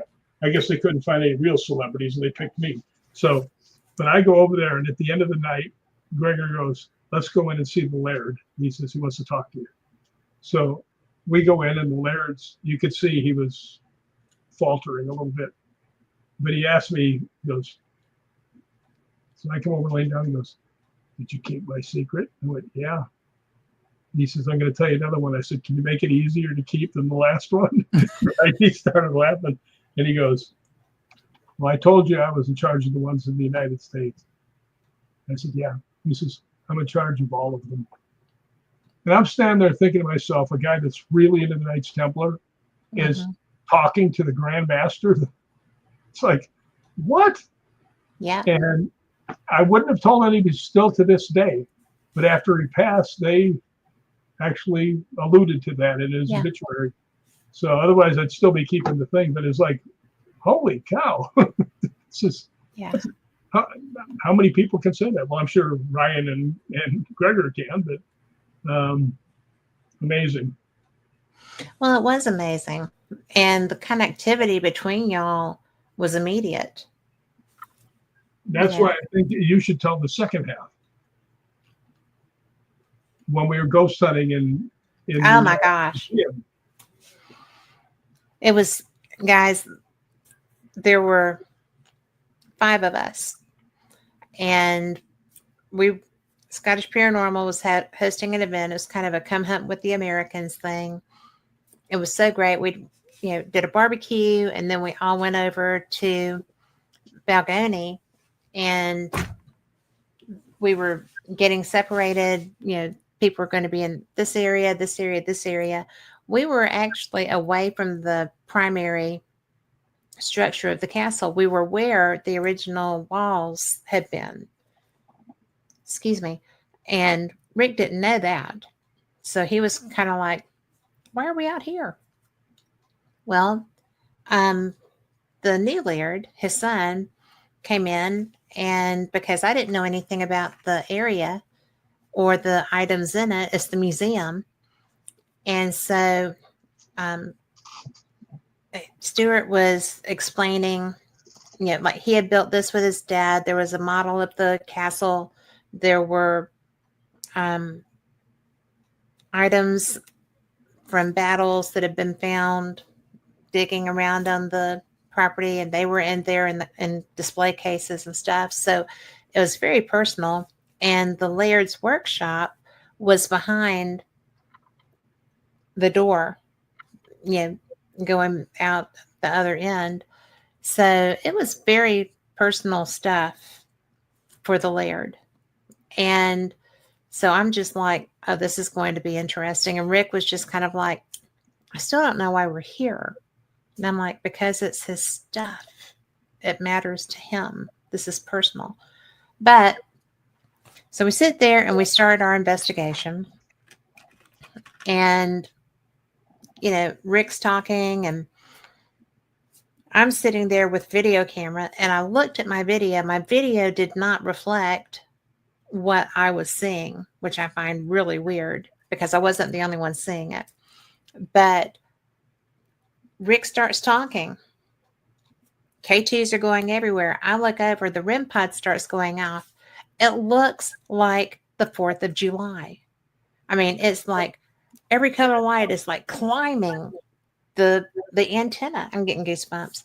But it was so bizarre. I've never seen that happen. And it just kept on. The more Rick talked, the more things were going off. And I'm sitting there just like, Rick's like, well, who could this be? I'm like, oh, come on. So I didn't say that. So we're sitting there. Everybody's K2 is pegged out. The REM pod continues to do this. It's Mikey's REM pod. Over in the corner, Mikey says, bro, my REM pod don't do that. And Rick's still like, obviously somebody who knows how to use the equipment or is familiar with the equipment. And the 5 or 6 women that had come in there to do the segment of their investigation first with us were all like, and so Rick finally, I'm sitting there going, come on. You know who this is. Acknowledge him. And about that time, Rick goes, it's the Laird. And I'm like, yes, it is the Laird. Because it was so much. It was almost impossible for it to have been one person, right? So Rick was confused for an obvious reason. This was off the chain activity. Yeah, everything in the room went off. Everything. And then my camera started turning off. And I'm like, don't do that. And I just kept turning it back on and kept going. And so I have a lot of little videos from that period. But it was the coolest thing because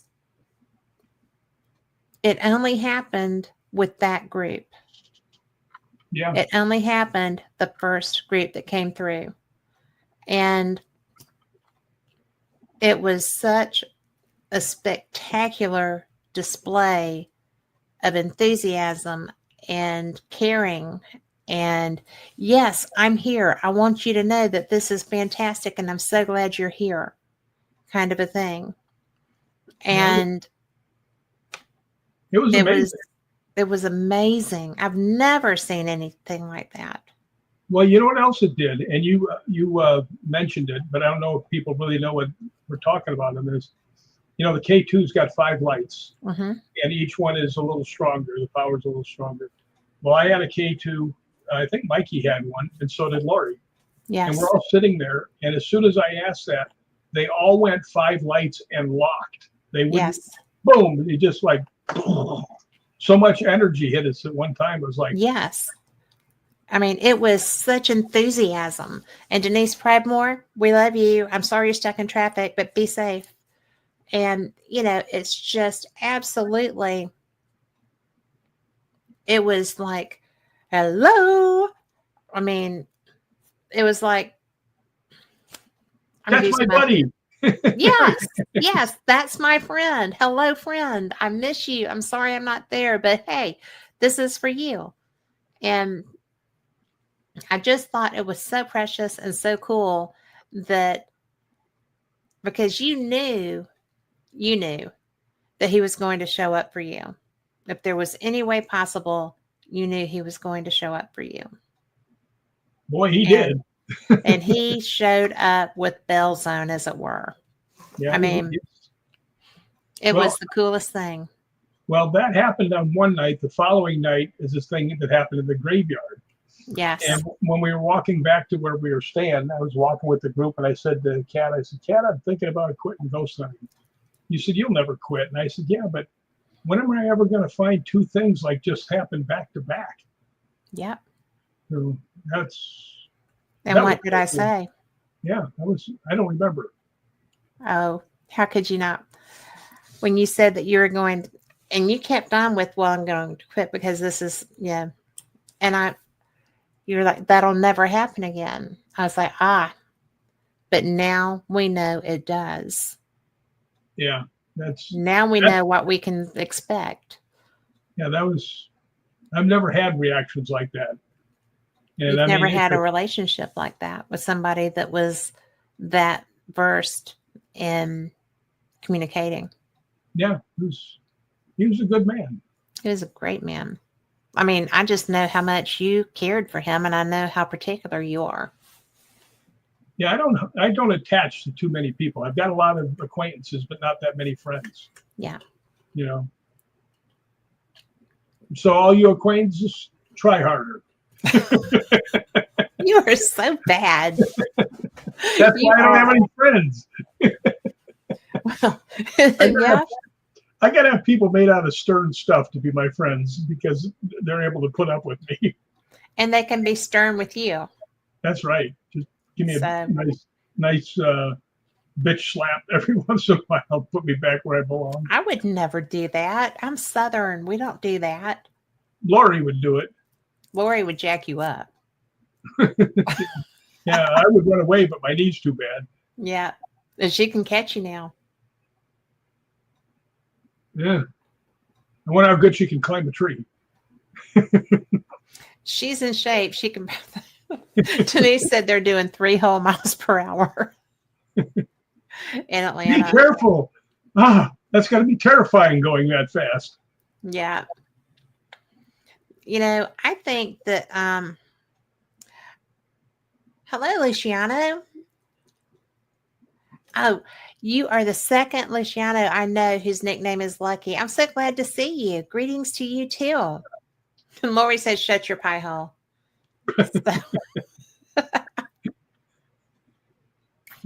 Well, You knew that was coming. Pie, will you? Well, I am just I'm looking forward to being back in Scotland. Me too. One of the things that I was told by you when I went was that once you go, you will always come back. And it's true. I really feel like the way things are working out to get us there are the way they're supposed to work out. And I'm so excited. I am too. Me, I think I've been there 13 times. Yeah. Or this will be my 13th time. I think you've already been. I think this will be 14. Yeah, I'm not sure, but I've been there a lot of times. And the feeling never goes away. As soon as you get back, you're like, I want to go back. Well, and the thing about the first time I went was not an easy time. Yeah. And the tour person was horrid. I was literally abandoned with Lori at a dive hotel, a roadside in Kirkcaldy. And so that worked out great, though. That worked out great. So thanks to you. And we appreciate that. And, it was just, or actually the universe working through you, because that was almost impossible to have managed. And you were getting some help on that. So yay, go universe. But as bad as that was, Scotland was wonderful. It was absolutely unbelievable. What's fun about Scotland is just bumming around in a town and just wandering into places. Yep. Edinburgh, which is a great big small town. Edinburgh is beautiful. It's where most people go. That's when people are talking about Scotland, that's usually what they're talking about. But when you get out of there, and thanks to you on our last trip we did, and Lynn and Gary and all the Scottish Paranormal and the history and horror. Jay Craig. Oh my gosh. He's why we were at the Writers Museum. I mean, there were so many people, and he came to our final dinner. I was so glad to see him. I just loved him. Yeah, Lynn Crawford Knight from the History and Horror. History and Horrors, yeah. Yes, because I'm always confused if it's History and Hauntings or History and Horror, but it's History and Horror. But I mean, these people took us everywhere. We got to see so much. And it was the most brilliant group of people who helped us and carried us along everywhere and were just the most wonderful humans to us. And I think that being able to see the small towns, being able to experience when we got to Castle Menzies, when we got there, Mikey stepped out of the car because I've been looking the whole time. Everybody else was talking, and I'm just looking around because we're going through this like primeval forest to get there, and the pine needles are like this long. I mean, on these monster trees, and we come out of the forest, and we're in a field, and it's yellow and greens and the castle, and then the farmhouses over on the other side. Mikey got out of the car. The first words out of his mouth was, "My God, I've walked into a painting." And it's like exactly like a painting. And so that's the environments that we were seeing and getting to investigate this beautiful castle. And it was just,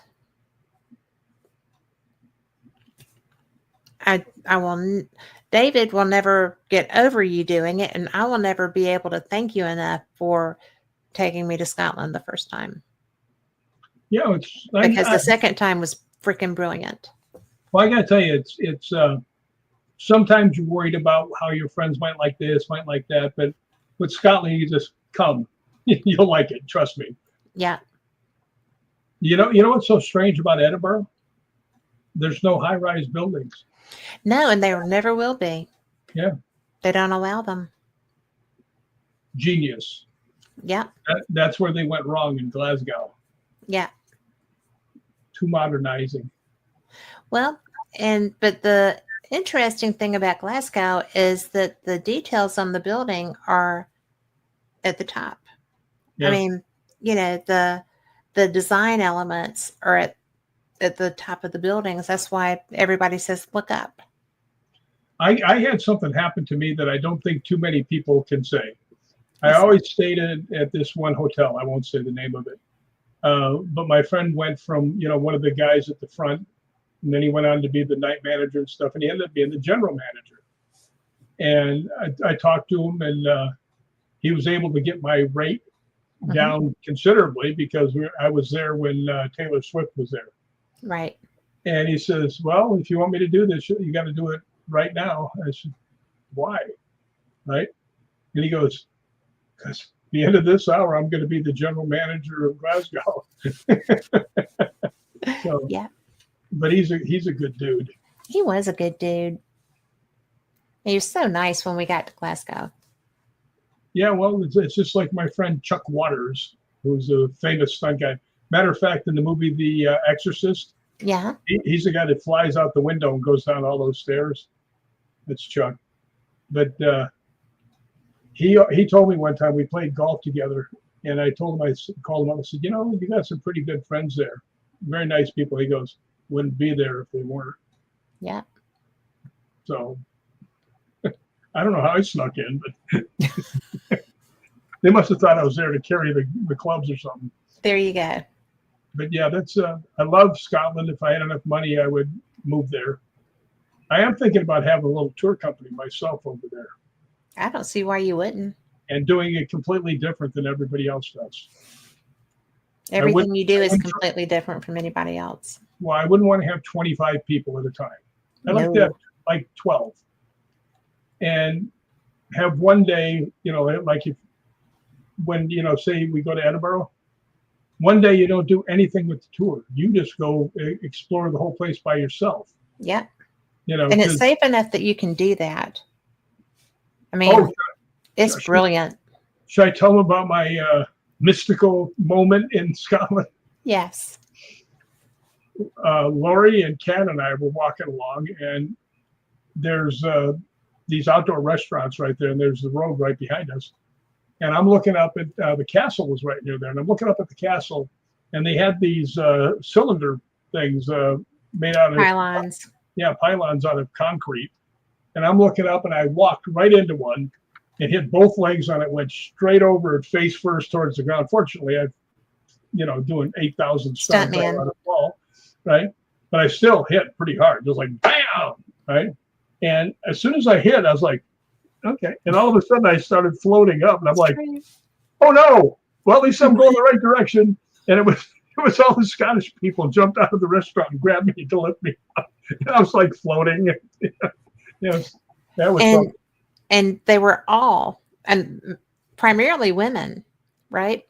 Yeah. Because it was like lunchtime. Yeah, And I can say that I did get picked up by a bunch of women in Scotland. yes, that's true. But they were also precious because they're like, oh sir, are you okay? Oh my God. And I'm like, he's fine.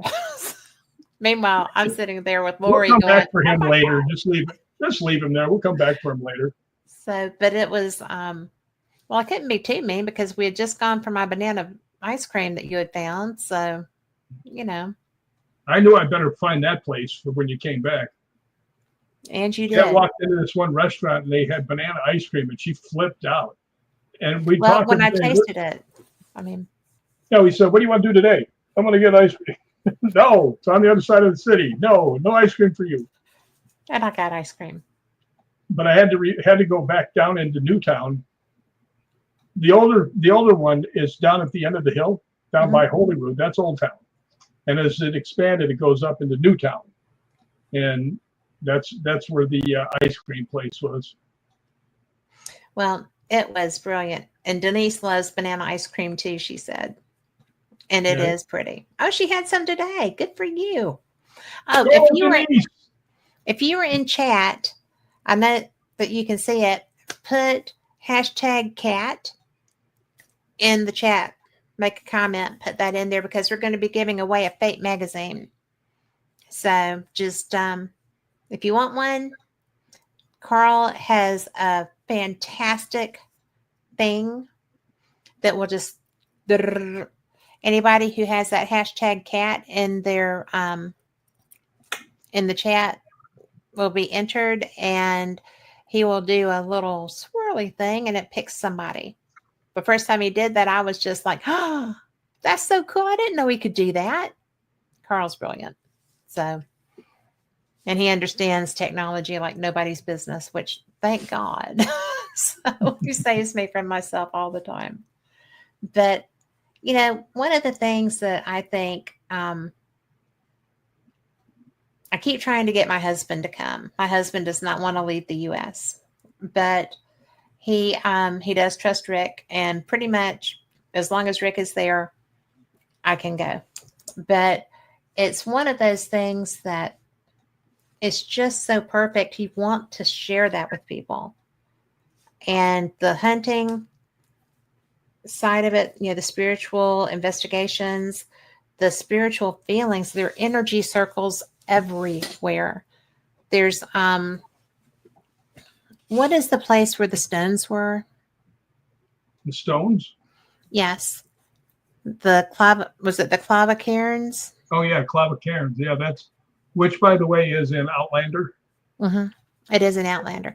I did not know because I don't watch Outlander. So everybody else is like their hands on the rock going, and I'm up there going. So yeah. I was not terrified of being taken through the rock. I'll tell you something funny about that. I got my picture standing next to it. Yeah. And I knew that Natalie. Huge Outlander fan. Huge, right? So I sent them the message saying, they say this has something to do with Outlander. And he writes back, "Don't touch it. You'll go back in time." And I wrote back, I said, "What makes you think I don't want to go back in time?" Yeah. So. But it was so funny because I had no idea what we were doing, right? So I'm just like, well, okay. Yeah. So. Yeah, that's a pretty interesting graveyard. It is. It's got all these rocks that are about 5 feet high. It's amazing. Well, it also has energy circles. The trees are all planted in circles. Yeah. And Well, a lot of power there. well, I will tell you, the one place that has the most magic for me is the harbor at St. Andrews. Oh my God. I did not understand. I did know what it meant to you, but until I got there and we were sitting there, I mean, that is what is my screensaver on my phone. It switches between that and that little village by Scottish Paranormal's offices, the multicolored structures. Yeah, Fife. No, I'll show West you. Wemyss. Then it has to be Wemyss.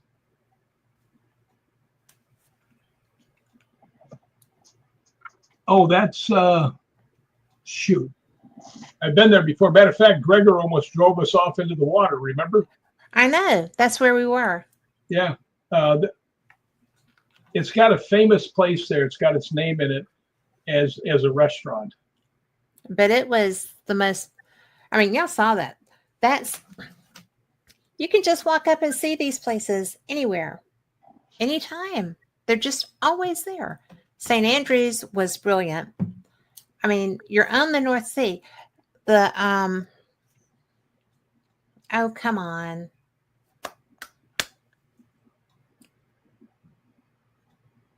The Golden Chorus. Chorus is wonderful if you are a true history buff. It's also been on, every place has been on Outlander. Balgonie's been on Outlander. But, you know, it's really amazing, the history and the beauty and just the absolute astounding history.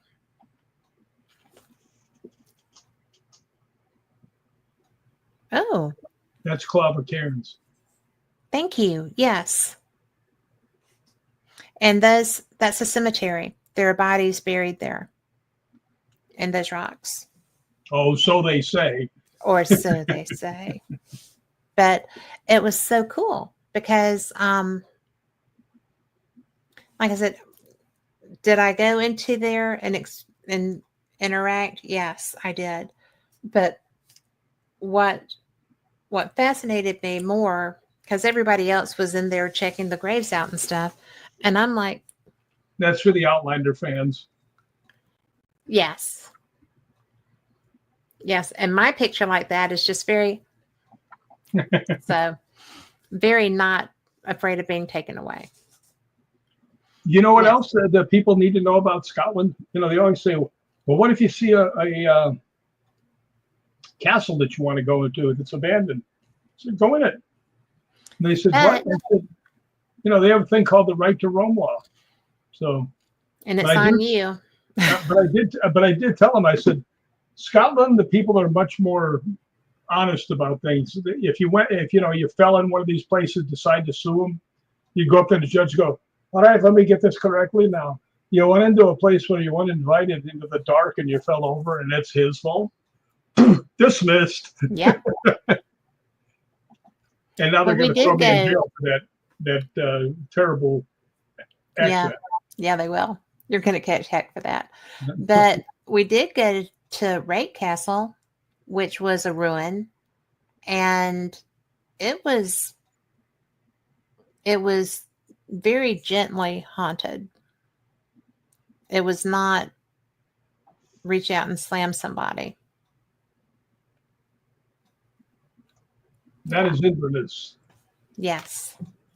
And this is actually the river that goes into Loch Ness. What is the name of that river? Do you know? Loch Ness River. It is. I think that's what it's called. Well, Ness River. Yeah. It's the Ness River. I always wished I could see stuff. This one has some personal stuff for me. Yeah. That is a graveyard where, can't think of his name right now, St. Columba supposedly banished the Nessie back into the loch. But the funny thing is that our last name, Columban, McCallum, comes from St. Columba. Not that anybody cares, but me. I care. I was listening. Now I'm going to show you something that Kat Hobson and Lori Dorsey went crazy in this place I took them to. Oh my. That's Yes. the bookstore. Yes. I brought books home. Leakey's bookstore is historic. It's from the 1600s. It's been in business since the 1600s. And it will do. It was freaking brilliant.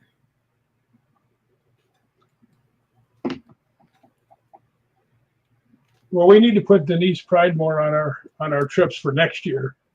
Yeah. We definitely need to do that. But I am having a struggle here. You see what Lori said about St. Andrews Harbor moved me to my soul? That's because that's true. Yeah, I felt like such a goober. I'm telling her and Lori, you know what I really like to do? I like to just go down there and sit on this one bench and look at the water. And it's so peaceful. I mean, it's crazy, except for one thing happened there that I'll never get over. I'm so ashamed of myself about it. Oh, you shouldn't be. I know what you're going to say. There's a long rock outcropping that goes out probably a couple hundred yards. And I was standing up there and I turned around and I looked and I saw this girl that was probably about 15 in a one-piece bathing suit.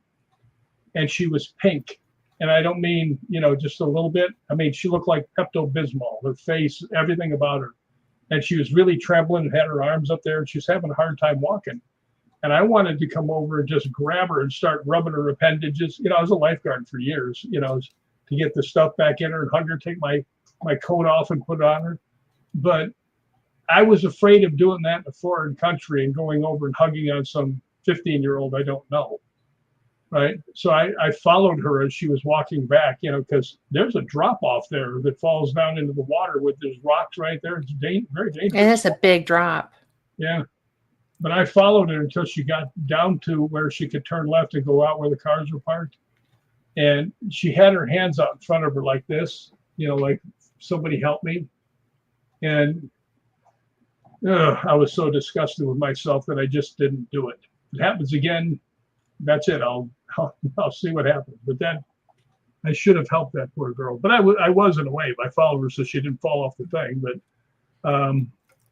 I should have just done what I knew I should have done and forgot all that other nonsense. So you can all boo me right now. Boo. Well, I don't think so, because of all the reasons that you said. Yeah, I can see being in jail with a bunch of people like Brian and Gregor. That would give you pause. Just hanging out with them gives me pause. Yeah. No, Ryan O'Neill and Gregor Stewart. Ryan is on, I don't know what the name of the show is. It seems like they change the name of it every Haunted other year. Scotland. Haunted Scotland. He's the and Haunted Ireland. And Haunted Ireland. And Gregor's on the other one, I think, now. Yes. They're two of the kindest people in the whole world. Scottish men. You can't beat them. You really can't beat them. Yeah, the Vikings found out about that. Yeah, they did. So I will put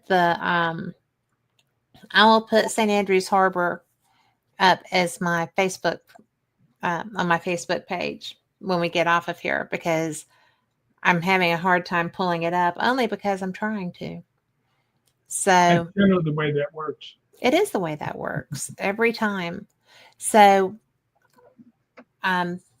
we are going to have Carl do the giveaway, and then we will say goodbye to Rick here in a minute.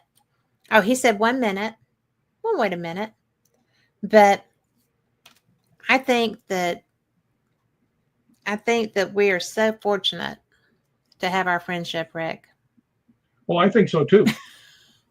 Denise Pridemore said Scottish men kilt it. Oh, I got to show you what I did on this thing. When I did a movie in Scotland, not Scotland, in Australia, everybody bet me that I would not swim, that I would not go in the ocean because of the great white sharks and the alligators. Oh, please. If they just knew how goofy you were. Well, I did it. I know you did. I went up to my ankles. I did the Cat Hobson. But you were in there. That's the Cat Hobson. Go in and get your feet wet. You do what you have to do. But actually, I did end up swimming out there. That's because you're goofy. I look like a little morsel with some of them things swimming around out there. Well, I do have the picture that you took of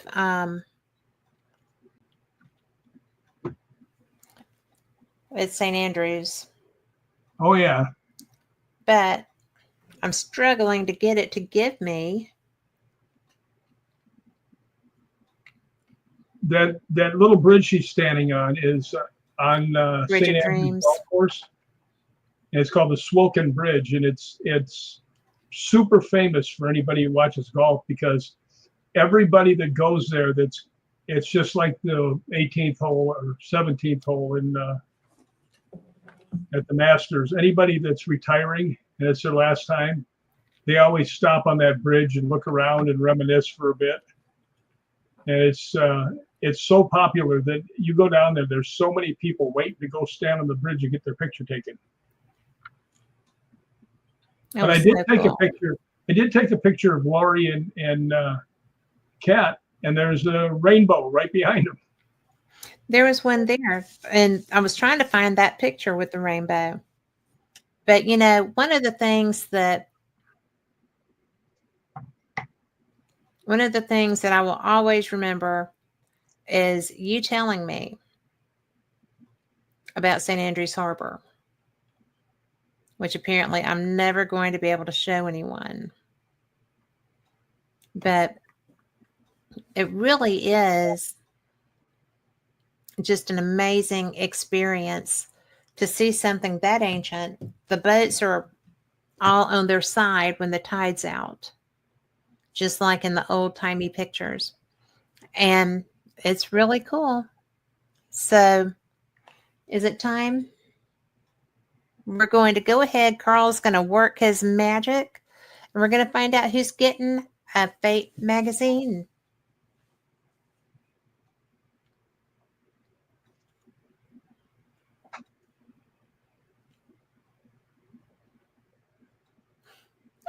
Laurel.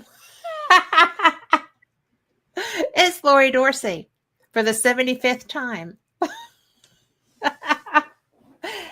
I tell you what, just because if you will find me on Facebook, and this is for Denise and let's see.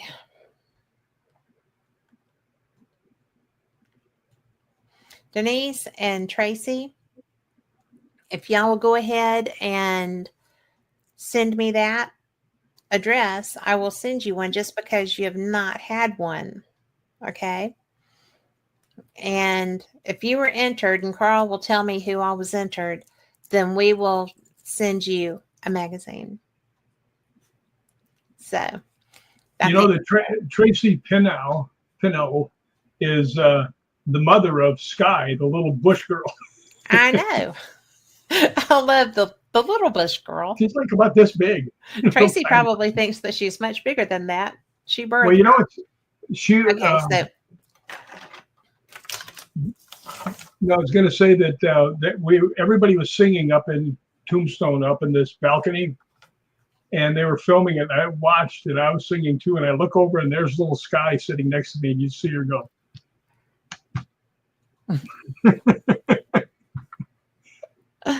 That's so funny. She's got the best name though. Her name's Sky King. Is it now? Yeah, there used to be a TV show called Sky King. I know. That's interesting. That's cool. Lori said Perth was cool. Perth was cool. We stayed in a hotel that used to do hunt balls, so I loved it. But we are out of time, my friend. Thank you for being here. Anytime. Well, I just love talking to you, and I think that you have so much to offer our listeners that it's a good time. So, Yeah, and think I 2 always hours enjoy is talking about to the you. most anybody could put up with me without wanting to come charging after me with sticks. I have never done that yet. That's because you're way over there. And I always stay at the But other not end. always. Not always. So, See, but for David, I always have to have my room close to you guys, just in case. just in case. Thank you so much. And for everyone listening, thank you so much too. We will see you next week. Same cat channel, same cat time. And don't forget, Fate Mag Radio is on Sunday. I will talk to y'all then. Good night. Good night, Rick.